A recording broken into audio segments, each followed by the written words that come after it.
Здравствуйте, уважаемые товарищи! Мы продолжаем цикл своих передач о героическом эпосе кыргызского народа Манасия.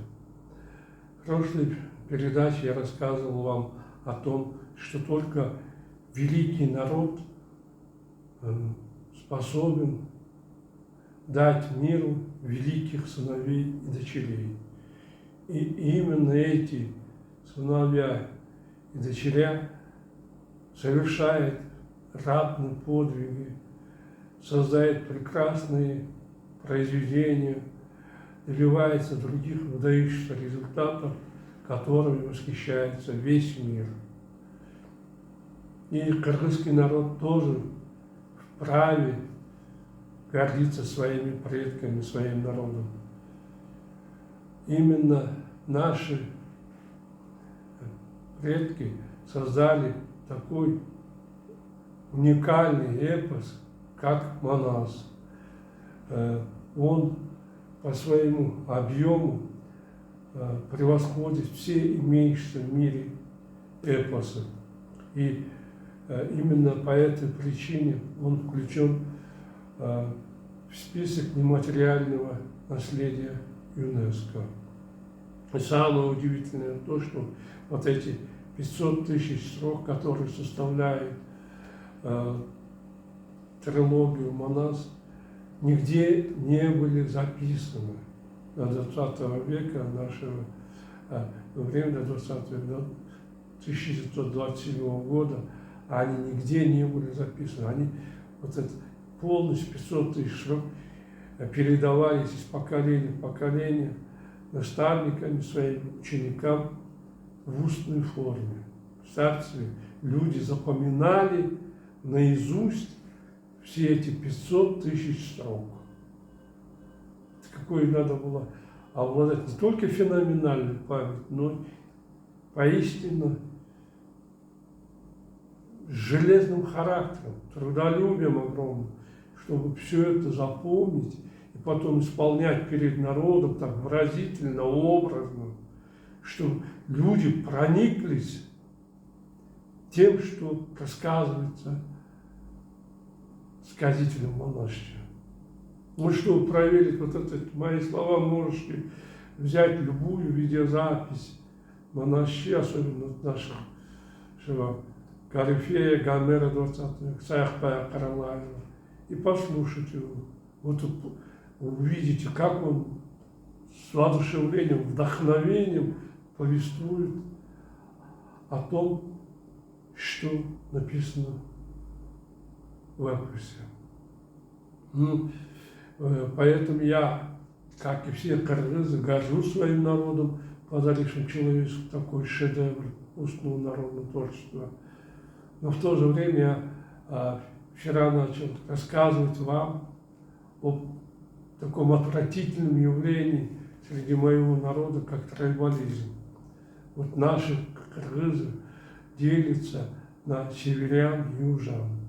Северяне проживают на севере республики, в Сыкульской, Чуйской, Нарынской, Таласской областях, а южане в Волжской, Жалобатской, Баткенской областях.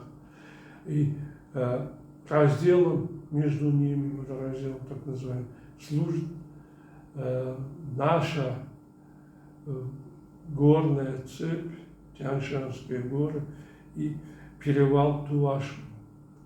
Ну, вчера я вам говорил о том, что до начала 20 века, до середины 20 века кыргызы не делились между собой. Они были единым народом, и все знали, что они родственники. Потому что на юге проживали племена Адигине и Налыджи, которые входили в правое крыло, представители которого потомки Тагая проживают на севере республики, на Исукуле, Чуе и Нарыне. Поэтому все знали, что они родственники, никто ни о чем кровожадном, дурном о своих собратьях не помышлял. Все резко изменилось в 1960-х годах, когда из Москвы поступило указание, чтобы найти предлог и разделить единый народ.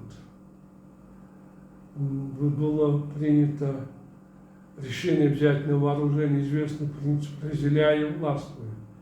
Вы сами понимаете, разделенный народ, внутренне враждующий между собой, никогда не способен объединиться и дать отпор врагам как внутренним, так и внешним.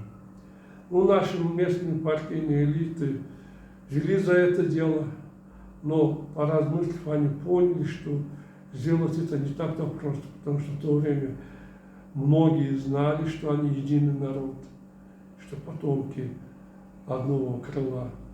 Поэтому было принято решение искусственно разделить народ, как я говорил, на северян и южан.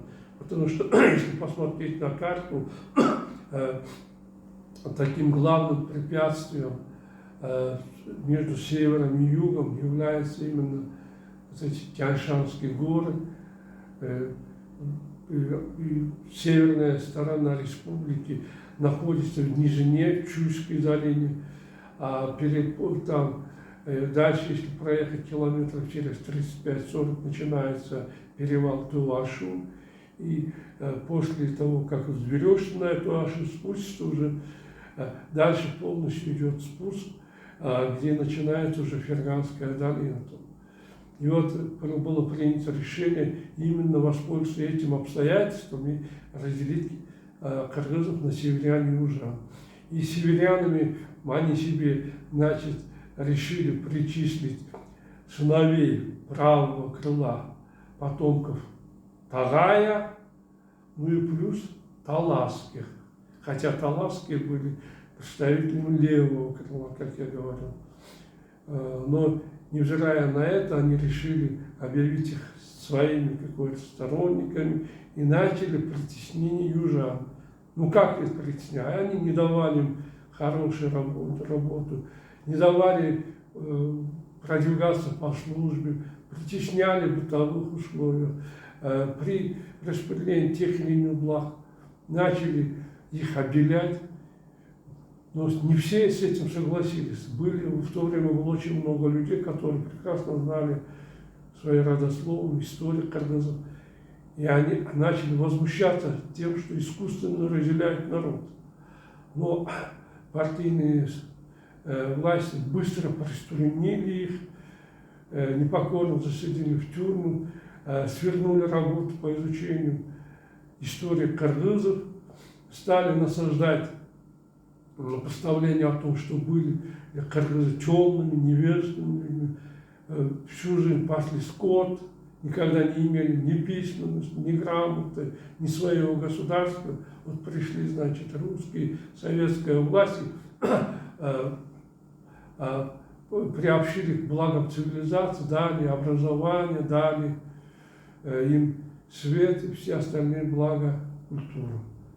Нет, я, конечно, тут не собираюсь умалять роль ни русских, великого русского народа, ни коммунистов. Действительно, они произвели огромные преобразования в отсталой полуфеодальной нашем крае.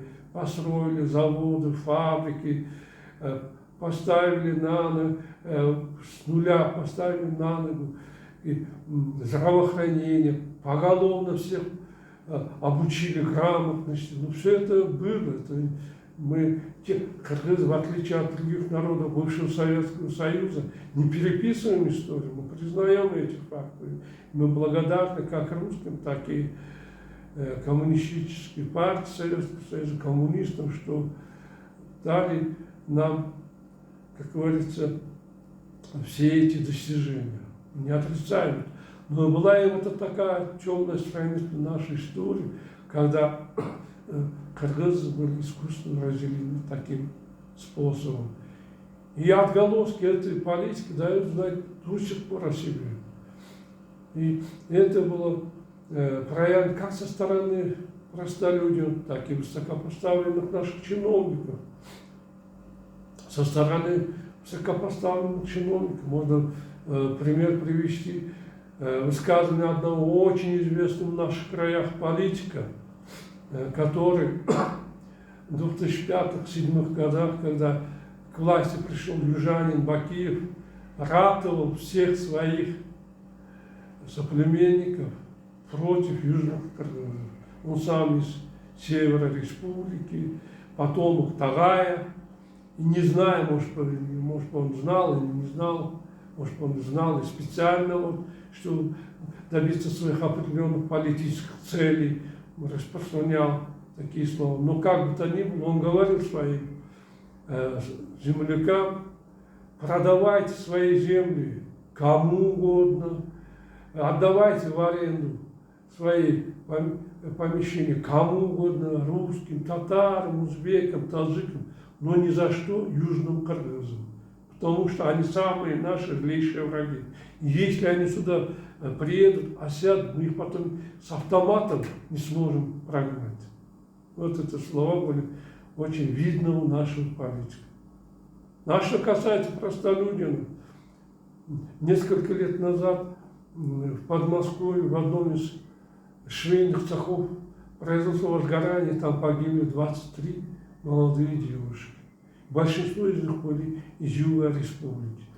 И что вы думаете, когда вся республика горевала об этом, одна женщина, преподаватель одного из наших известных престижных вузов, опубликовала свой пост в Facebook, и там она написала: происходит естественный отбор. Было до этого, значит, пишет она, землетрясение, наводнение на юге республики, погибло столько-то людей, а теперь погибли девушки.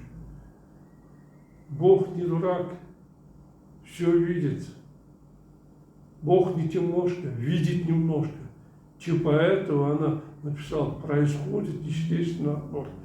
То есть она прямым текстом причислила своих же южан, своих соплеменников к второсортным людям. Ну, как я потом узнал, она была сама из Северной Республики, из Чуйской области, то есть потомок Тагая.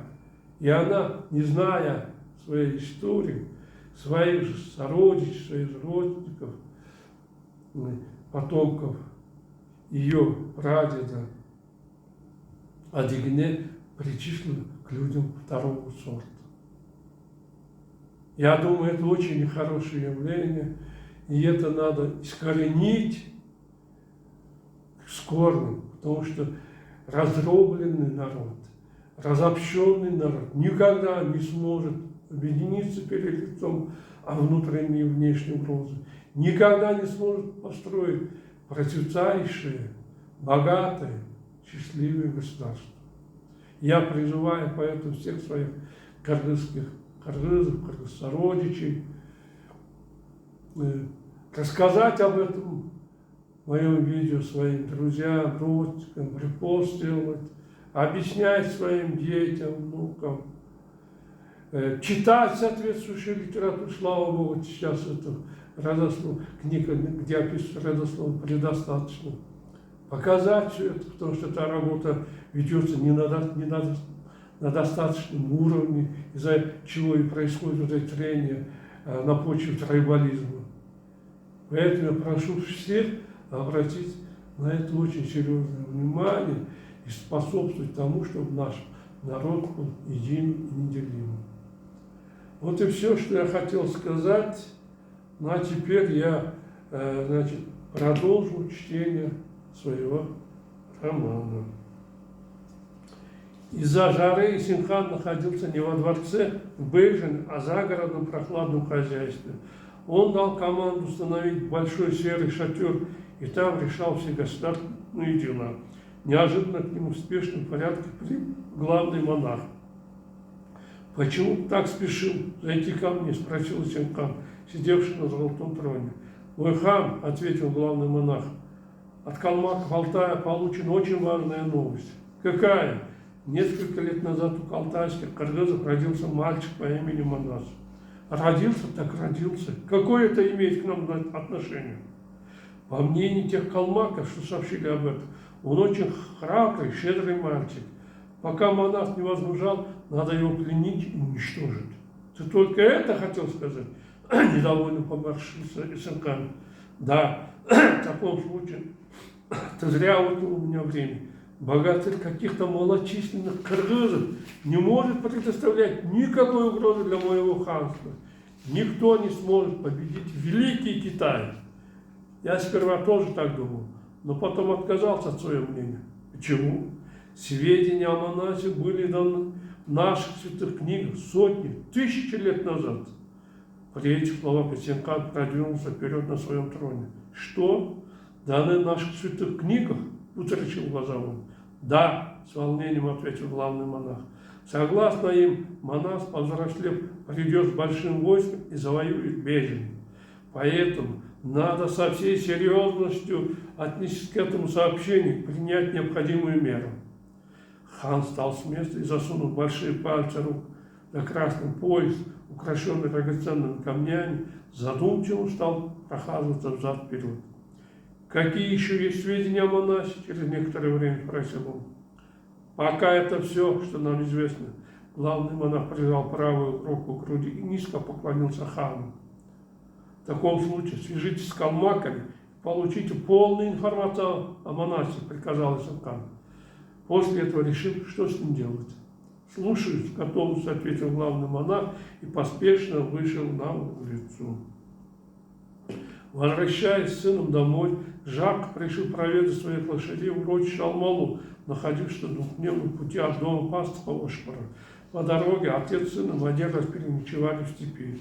Когда они вечером следующего дня добрались до долины Акуток, небо заволокло темными тучами, стало пасмурно. Из-за непрерывной езды путники устали, а их ослабевшие лошади едва продолжали свой путь. Забравшись на небольшой город, где по склонам уже начала желтеть трава, Жак остановил лошадь.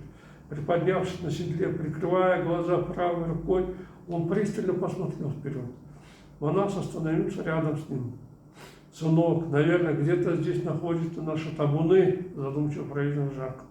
«Их пасут 5 конюхов во главе с Иманом». «А кто хозяин здешних мест, папа?» – спросил монах. «Земли принадлежат калмакам, сынок. Чтобы они не притесняли меня, я весной отдал им 30 кобыл, 5 жеребцов для откупа». «Почему дали так много живности, отец?» – удивился монах. Прикрываясь от пыльного ветра, Жак поглубже натянул черную тюбетейку на лоб и уныло поехал вперед. «Сынок», – горестно ответил он, – «как я могу не отдать откуп? Если ничего не дам, калмаки не позволят мне пасти здесь лошадей. Будут красть мой скот, грабить и избивать конюхов». Услышав этот ответ, монах молча, задумчиво поехал за отцом.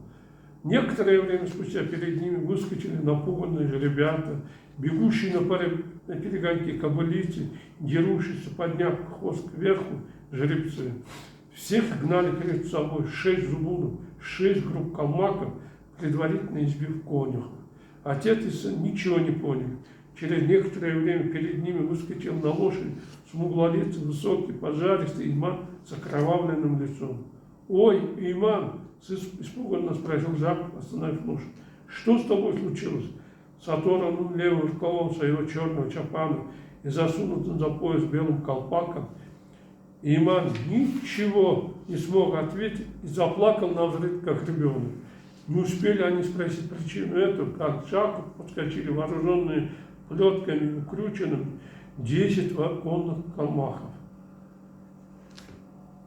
Откуда они взялись, перепугался сначала старик, пристально вглядываясь в конных. Но, узнав одну из кортиков в синем чапане, красной калмакской тюбетейке на голове, он тут же успокоился. «Кортик», — обратился старик к главарю калмака, — «что вы делаете? Я же получил у вас разрешение на выпуск табунов. Почему вы избили имана и гоните лошадей?» «То, что ты дал, этого недостаточно», — закричал рослый, широкоплечий, рыжий, узкоглазый Кортик. «Ты нас обманул, заплатил мизерный выкуп, но зато теперь топчешь наши земли своим скотом и загрязняешь их». Увидев, как Жак, чуть не плача, весь покраснел, Кортик, калмаки издевательски расхохотались. «Почему вы смеетесь?» – раздраженно сказал Жак. какие вы бабы, что не держите свое слово после того, как договорились по-мужски. Уязвленный этими словами, Корт наехал на старика лошади. Тесть мой колдай, бай жактом, а меня тодай, жактом, грязно вырвался Корт. А старик, не зная, что делать, застыл на месте. Отец, что обозначает сказанное калмаком? Удивленно спросил монах, ничего не понял. Милый сынок, торопливо ответил Жак, зачем ты об этом спрашиваешь? Твой предок готов принять большие мучения. Увидев его напуганный вид, Корт еще больше расхрабрился и ударил старика плетью по голове, разбив ее в кровь. Ну вот, уважаемые товарищи, наше время подошло к концу.